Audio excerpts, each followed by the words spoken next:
my weird Twitter replies. What do boogers and asthma have to do with each other? Well, I'm out of college now. So now that this is over, I finally provide my episode for you all. Welcome to the long-awaited return of Does It Deserve It? God, it feels good to say that. If you don't know, this is a show where I cover heavily praised and hated people, trends, things, and videos on TikTok, and I ask the question, does it deserve it? Now, firstly, I need to explain, this is not my home setup. I just graduated today, and I haven't been home since. But today's episode is a special one for you guys. We are finally covering JellyBean.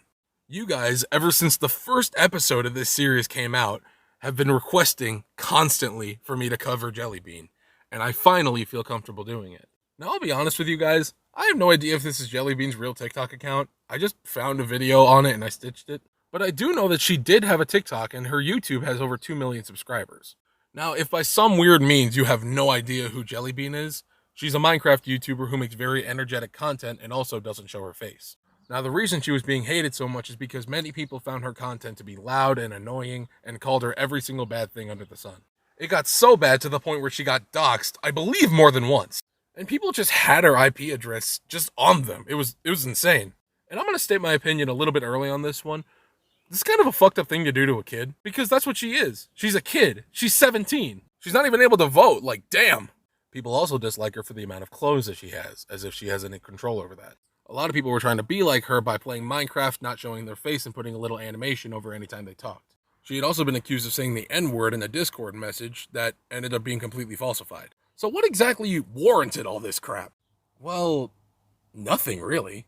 She just was kind of making content, staying in her own lane, and people really started to hate her for it. And frankly, I don't know why.